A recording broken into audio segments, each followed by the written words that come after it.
Hello, my friends. I am in Papua New Guinea for the last 3 weeks almost, and I have a new friend, David from Belgium, who is living in Thailand, and he's been here for quite a lot of time. And I did a trip with him for 10 days, organized trip in Papua New Guinea. It was very, very nice. I really recommend it to everyone. And then I traveled by my own, and then we reconnected again. So now we're spending our last days in Papua New Guinea. And he's having a tour agency and doing a trips for a lot of years. So and it's a very different country what from all other countries that we have seen. And that's why I wanted to talk with him and tell us more about everything, like his work he's been doing here. So first of all, hi David, thanks for being with me and tell us more about yourself and your agency. Yeah. So we're called Tribes of Papua New Guinea, and it's like we try to make more initial contact with the local tribes. So what I've seen from other tours is that it's not really organized to see the tribes in their local environment, where most of them come to the hotel and perform a little bit. I didn't like that. So when I went the first time 10 years ago with our guide, they were asking me, do you want to stay with the tribes? But there's nothing here, like no hotel, no rooms, no toilets, no shower, no electricity. Or you want to go back to the city, like Goroka or Mount Hagen, and sleep in a decent hotel. And I talked to my friend, and we both decided to stay with them and then sleep. But the conditions were pretty harsh, especially if you cannot charge your batteries as photographers. We were two photographers. So you cannot charge your battery. There's no electricity, obviously, no decent shower, so you have to shower in the river, like we did yesterday also. Also, there is no decent toilet. So it's kind of challenging, but we're very happy that we did it because you can get more amazing photos as a photographer, but also people who are not into photography, they have a more closer encounter with the local people than when you stay in a hotel in the city.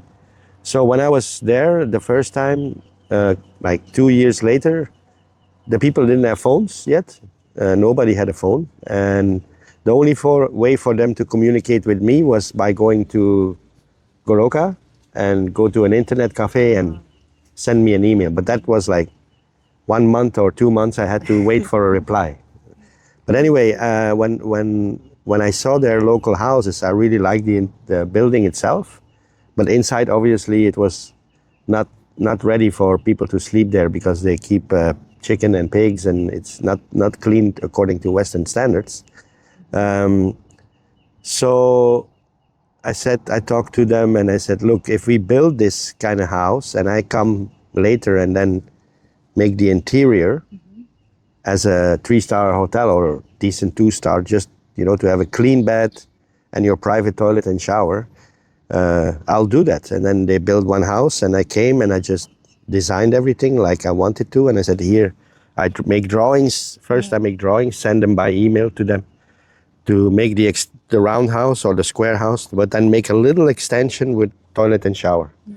So that was in the first years. And the idea was just to go with some photographers and then we can stay there every year. But it kind of grew very quickly, where also non-photographers wanted to stay there and see the tribes more close up. And the idea about not staying in a concrete building in the city, but in like a local house is very interesting for many people. Plus, the way that I saw it was that people over there, they had a very hard time and very poor. So I kind of wanted to give back to them by giving them 50% of the room occupation. So yeah, that's basically it. And then the last, let's say, 3-4 years, we built many other things. We started with a third and a fourth lodge, and now we have like 5. One of them is in Sipik, which we only have 3 rooms now, but we plan to make 3 more by next year, so we can accommodate 6 rooms would be like 12 people, like small groups. And Sipik is a little bit more challenging because you have to build on poles, because of the water of the river will go out, so it takes more time. While in the highlands, it's a little bit more quickly. And there's so we concentrate on Most of our lodges are between the two airports, which is Goroka and Mount Hagen. There's a good highway now being developed, so the traveling time is very low.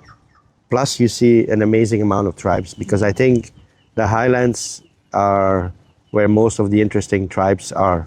You know, much more variety, different culture. You drive 1 hour and it's completely different. While on the other parts in Papua New Guinea, you have it's not as diverse. I think. Yeah. Yeah. Yeah, the reason one of the reasons why I chose your company is because of the amount of tribes we see in this short amount of time. Yeah, We yeah. saw really many tribes, and when you interact with the locals, it's also you understand more from their culture. I played cards with them. I gambled. I bought a pig, and I played with the children. I saw how they produce their alcohol, so it was very interesting. Not just staying in a hotel. Yeah. And so, how many lodges do you have right now, and where are they? So it's difficult to say. Let's say 4 are like quite not big, but let's say 10 to 15 rooms, more than 10, 12 to 16 rooms are the Asaro Lodge. And then near Asaro, also in the Eastern Highlands, we have a second one called the Burning Heads of Gimisave, which is the people who chase away the bats with their fire. And the Arunamuna ladies, which is a local lady dancing group that paint their body in red color. This is the second one, and we have about 9, 10, 11 rooms there. So Asaro is now 8, 9, 10, 14 rooms in Asaro, and some of them are single. Then you have to drive to Chimbu, where we have 2 lodges there, which is another province about 2 hours away. So Asaro is very easy because it's only 20 minutes from the airport, Goroka Airport.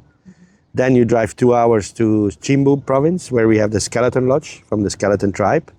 But in the Skeleton Lodge, first we only had like three cultures coming, which was the dust shakers, you know, the widow man, the insect hunters, and the skeleton.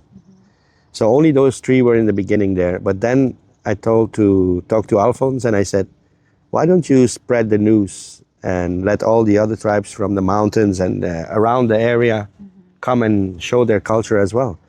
And then the year after, there were 12. Wow. So one day when my partner, I do it together with an American guy, mainly he invested some money, and I also have, but I'm the one who's developing everything. And he's coming next month. So 2 years ago when he came, that was the first time these 12 tribes came, and they all came on one day in the morning at 10 o'clock. So we were having a little photo studio with portrait lights, you've seen it, where we have 2 Godox lights and with a trigger, so we make portraits in the studio. And he was kind of shocked because, you know, we were expecting maybe to photograph 10 people or something, and there were 200 people dressed, waiting outside in the studio, and it was overwhelming, right? And I think that's what Papua is about. Like, it's always surprising, and sometimes in a good way, sometimes in a bad way, because this also comes with challenges. This country, everything is very expensive, especially transport and accommodation and food. You have experienced this. Like I told you, the reason why I'm doing these group tours is to share the cost and to see as much as you can in 10 days or 2 weeks or whatever. But the moment you want to go alone, it becomes super expensive. Yes. Just to hire the car and Yeah. accommodation. Yeah. And just to find accommodation also, most of the people don't pick up the phones, or just the phone doesn't work. No. And Like it's this very- hotel, it didn't work. yes, Yesterday I it's called it. No. very difficult. They have how many rooms here? Maybe a lot, right? They have many rooms and they don't pick up the phone. Yeah, that's crazy. So And you cannot find them also on booking, or many are not available, so it's very difficult to find accommodation. And then to the come other- to the accommodation. yeah, and then the other hotel we liked yesterday was just fully booked. Yes, and if they don't pick up the phone, you just go there, you spend your money to go there, and you see there's no room, so you have to go to another one. Yeah. Yes. So, okay, let's first talk about the things that you liked in Papua, because you organize also trips in Myanmar, in Vietnam, in in Southeast Asia. But why you decided to stay Well, here? first of all, I think this country is very challenging to organize things, and it's very difficult. But I've been in tourism since I was like 16, probably, Yeah. studied tourism and everything. Then I worked as a tour operator in Belgium, travel agencies for 10 years, and then I moved to Thailand. And I started doing photography tours, mainly in Myanmar, Vietnam, Laos, Cambodia, Thailand also, of course. And sometimes I do other countries like Madagascar or even Europe, just once in a while to have some diversity in the tours. And we did a lot of northern Vietnam and then remote places in Burma with the tribe, where the local people have tattoos in their face or different colors, traditional. And I really like to do landscape. Not only I like portraits, but I also like landscape combined with local people in it, doing something or showing something. And when you do research on the internet, you can see so many beautiful tribes in Papua New Guinea. But the problem is I didn't see, at that time, 10 years ago, I didn't see any real nice photography being done here. Probably because at that time it was also very difficult to organize these kind of things. And the only pictures that were available were the ones at Goroka show and Mount Hagen show, where people just take portraits because that's all you can do. So yeah, and that was the idea. Like, let's go there and take a look first. That was when I didn't have the electricity and all that thing. And then one thing led to the other. Talking to the tribes, deciding to build a few rooms, and then it just grew out to be a. And for me, I mean, like if you go to, Burma is also an amazing country, but obviously right now it's difficult to organize things there because of the local problems. Thailand, it's an amazing country to live, but the authenticity of the tribes is gone in the north. My opinion, it's very difficult. You can still do it, but it's not as exciting as this country, where you have 800 different tribes, 800 different cultures, languages, and even these tribes in their subclans, they have their own legends that they are showing to you. It's not, the skeleton tribe is not really a tribe. It's just it's a legend from their ancestors that they want to show to you. And it's only one family. It's not like the whole tribe is not skeleton. The Narku tribe of Chimbu has a lot of different stories and cultures to tell. Chimbu is quite an interesting province because there's like the second lodge we have there. So we were arriving at Skeleton Lodge, and then the fourth one is called the Waterfall Lodge. So we have the bird spirits there as the main legend of that area, where they are the protectors of the water, of the falls and the river and everything. So that's the fourth lodge, where we have this lodge is a little bit different because you don't have your own private shower and toilet, but we have 4 big houses with 4 to 6 rooms, little cabin rooms where you have your own private bed. And then in the main hall, you can go to the toilet and shower. But it's everything. You've been there, right? Yes. I think the most important thing, there is shower and there is water and there is toilet. And electricity. And electricity. So it is comfortable, but you just have to share it with 3 other people, or it's fine. It's not that bad. It's not like showering in the river. No. Which is also not bad. I did it yesterday. It's very it's refreshing. not bad, but I went to the river in Asaro, and they wash their clothes, they wash the painting off, and they wash the plates also. So the river is not that, the water is not that clear. Yeah. And it's not that deep also like yesterday. No, it's very yeah. So it's different. Anyway, yeah, so then we also do one in Sipik, which is the Crocodile Lodge, Savanont, a little village where we were together with the guys who showed us around like 6-7 years ago.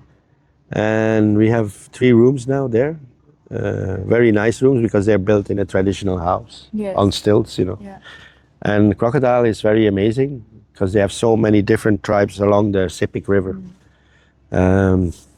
It's not easy organizing things there as well, even more difficult than here, more difficult because the river has nothing. It's 4 hours away from the city. So once you go to the river, you have 0 access to anything. There's no shops, the only thing you can buy is Coke and Sprite and betel nut and sugar and salt and washing. That's all, and cooking oil. Otherwise, you cannot buy anything on this, and maybe some rice, I don't know. But that means everything, even the gasoline has to be brought from the city. And the gasoline is crazy expensive. They sometimes run out of gasoline in the stations. So there's like four gas stations in the city, and maybe one of them will work. And then you have like 20 people waiting. And it's overpriced because it's like $5 for 1 liter. Wow.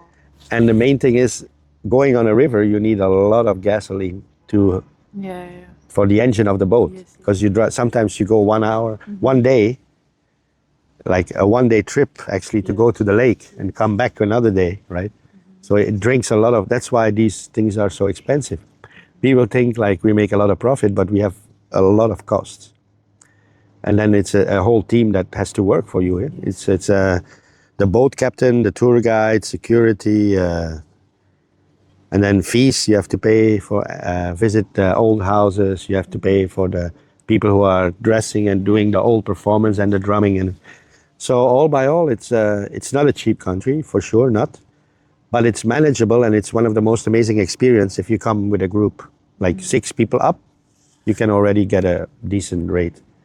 Yeah, and we try not to be that expensive as tours that are staying in 4 or 5 star hotels in the city. But I think when you come here, it's not about luxury. You can go to Thailand or Of course. European hotels for this kind of thing, or anywhere in the world, basically, mostly. Yeah. But it's they're clean rooms, clean. We try to keep it clean, and it's also private toilet, private shower in 3 of them. So yeah, Let's talk about the challenges when you started to build here. You said there were no phones. I also saw nowadays still people with very few phones. yeah. And also internet is also not available every time. Yeah. And also the reliability of the people and the trust of the people, that's also very, very difficult. Yeah. So how do you manage? Well, I have one guy, you met him, Yes. that's doing the money thing, accounting and all this stuff. You need to find good people to help you, which in the beginning wasn't always obvious. Like some of them, there's a lot of difficulties when money is involved in Papua, no certainty, and you have to really trust your people. And once you have that, I think you can build something very nice. And I'm lucky to found these kind of people.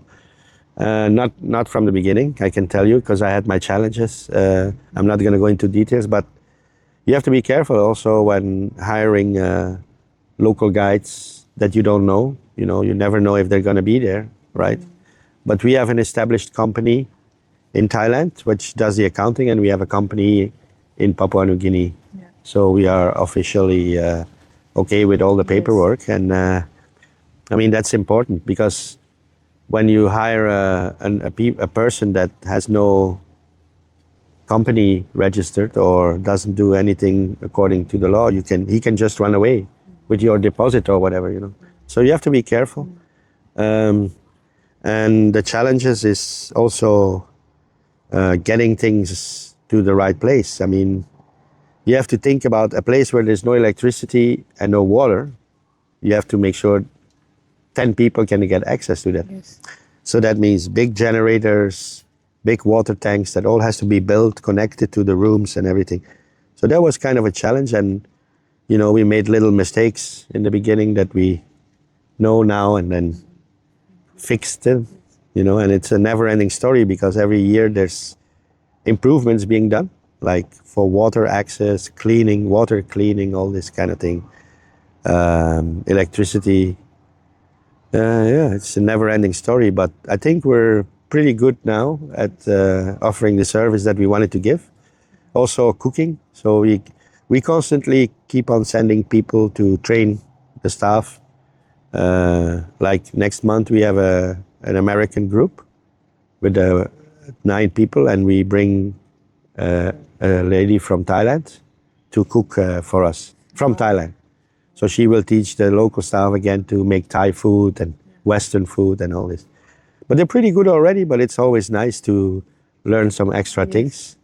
And I kind of want to, for me it's important that the community benefits. So I like to let them buy from their own farmers, local produce. So when a chef comes to teach, I like them to show them how to use the things that grow around them into their, and it's beneficial for both. For me also, because it costs less than buying expensive things in Goroka, but also for the local farmers, because they can sell their produce to the hotel where we live. So that's something I still have to work on. Like I don't see a lot of sweet potato being incorporated in our food at the moment, which I don't like. And normally it's very healthy and very available everywhere. Yeah, it's so I just ordered a book, a cooking book with sweet potatoes. So I want to see what's in there and maybe give it to them. And because there's so many, I think they have the ability to make a lot of beautiful dishes with what they have in their garden. They just have to know it, Yeah, to know it. because right now they just put it in a fire and eat it, maybe with a little bit of salt. So I think food wise there's a lot of things to be improved here. While I mean they make a good traditional mumu, but you cannot do that every day, right? You cannot.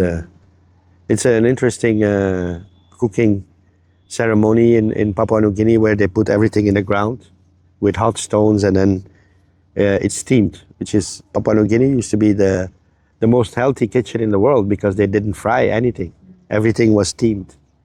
So steaming vegetables, steaming fruits, steaming chicken. It's the most healthy way to make your own food, right?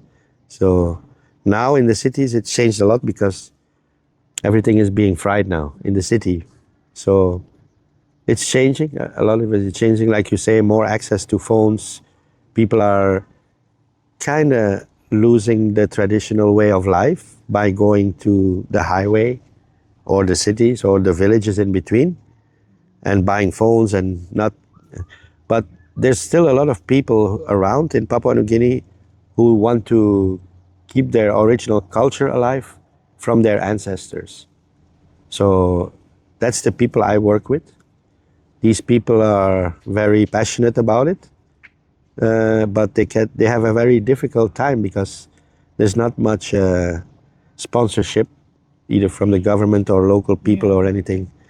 You know, some government sections try to help them, but there's so many, right? It's almost an impossible job to help everybody. And I try to do my best to help them.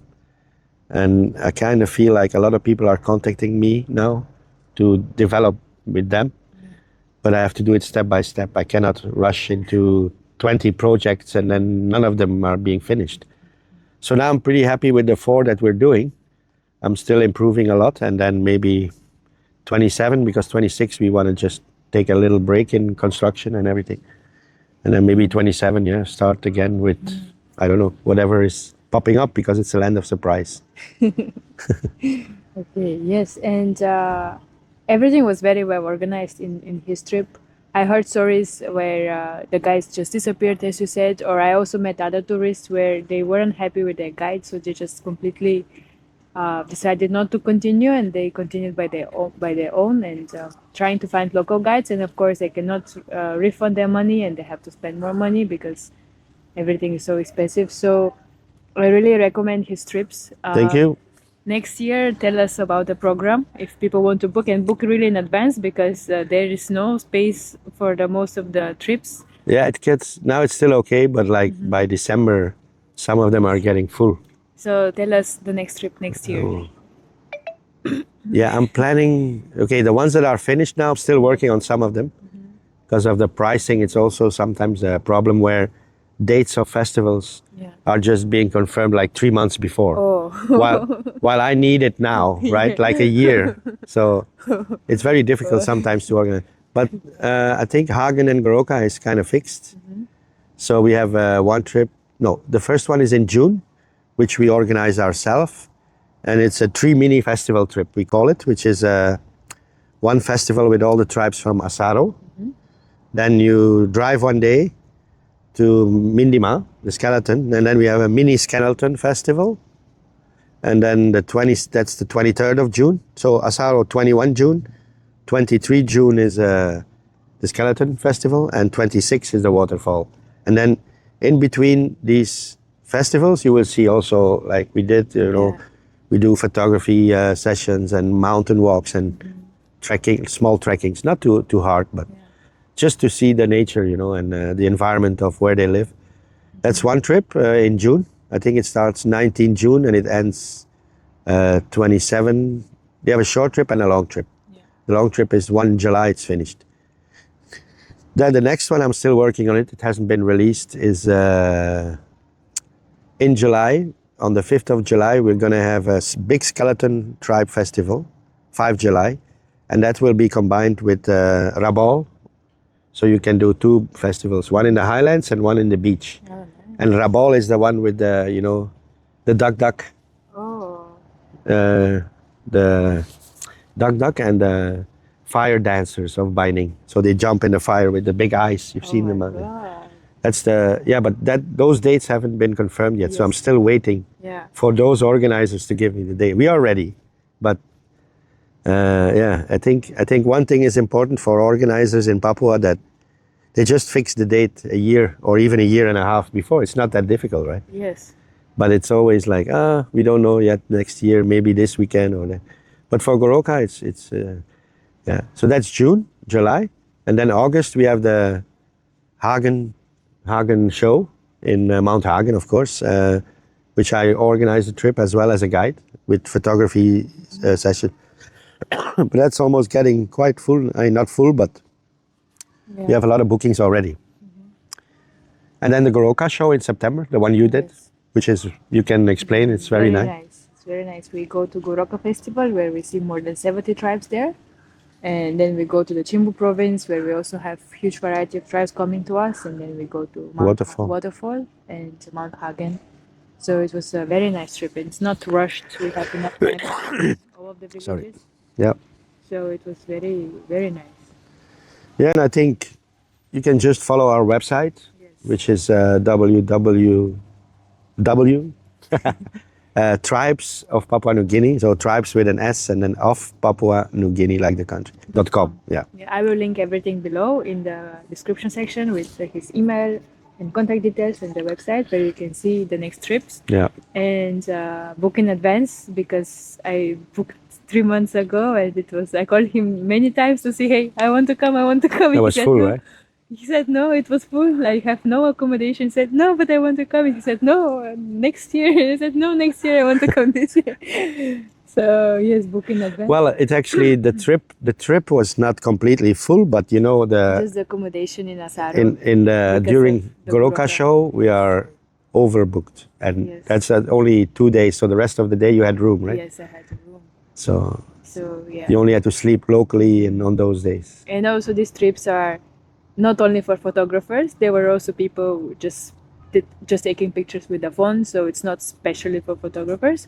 But if you're a photographer, you can also learn a lot. There were also beginner photographers, and it's not just pure photography. As you said, we have hiking and Everything. everything. Like- So it's Like basically the whole when package. when we go with the professional photographers in the studio, or do like a professional shoot with the other people, have the possibility to do a village walk, or we'll send one of the guides in the afternoon and they can go and.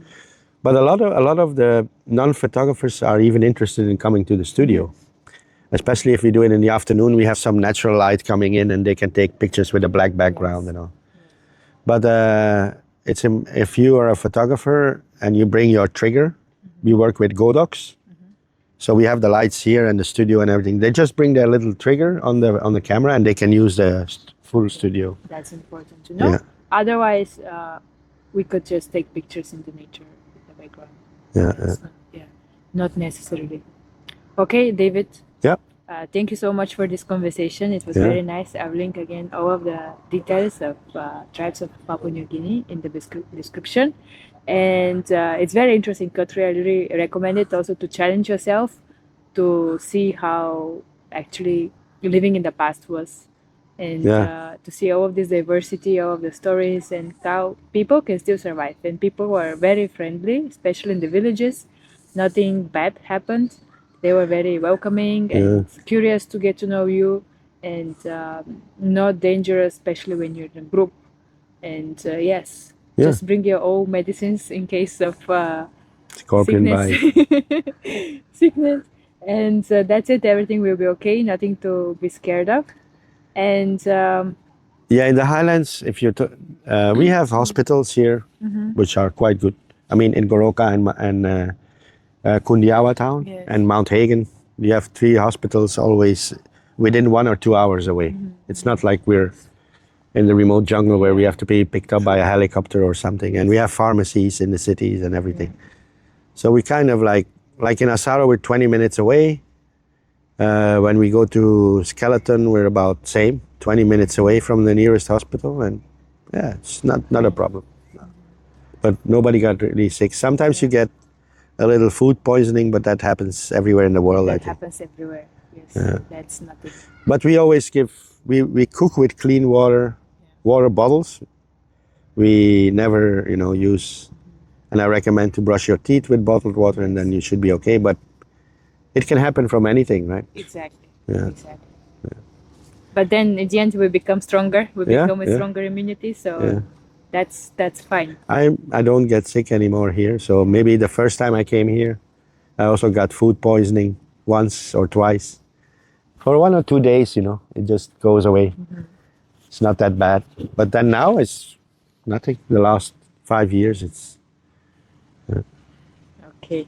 So yes, thank you. And if you want to know more about my journey in Papua New Guinea, you can see it here and subscribe to my channel for my adventures. And see you soon. Thank you, David. no worries. Bye Bye. bye. Cool. Good. Yes.